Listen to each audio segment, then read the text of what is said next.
ಬಾ ಬಾ ಬಾ ಹಾ?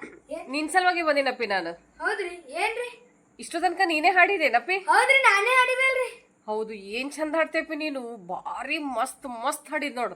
ಹೌದ್ರಿ ಎಂಟಿ ನಾ ಡೈಲಿ ಹಾಡ್ತೀನಿ ನೋಡ್ರಿ. ಯಾರು ಬಂದ್ ಅಂದಿಲ್ರಿ, ನಮ್ಮ ಮಮ್ಮಿನೇ ಅಂದಿಲ್ರಿ. ನೀವೇ ಫಸ್ಟ್ ಟೈಮ್ ಬಂದ್ ನೋಡಿ ಅಂದಿಲ್ ನೋಡಿ. ಥ್ಯಾಂಕ್ಸ್ ರೀ ಎಂಟಿ. ಅಪ್ಪಿ, ಹಾ? ನನ್ನೊಂದು ರಿಕ್ವೆಸ್ಟಾ? ನಿಮ್ದೊಂದು ರಿಕ್ವೆಸ್ಟ್ ಆಯ್ತು ಹೇಳ್ರಿ ಎಂಟಿ. ಏನ್ರಿ? ನಾವು ಈ ಹೊಸದಾಗಿ ಪಕ್ಕದ ಮನೆಗೆ ಬಂದಿವಿ. ಹಾ? ಒಂದ್ ರಿಕ್ವೆಸ್ಟ್ ಏನಂದ್ರ, ನಾಳೆ ಹಿಡ್ದು ನೀ ಇಷ್ಟು ಜೋರ್ ಹಾಡ್ಬೇಡಪ್ಪಿ. ಇಲ್ಲಂದ್ರ ನಾವ್ ಏನಾಗ್ತದ ಮನಿ ಬಿಟ್ಟು ಹೋಗ್ಬೇಕಾಗ್ತದ.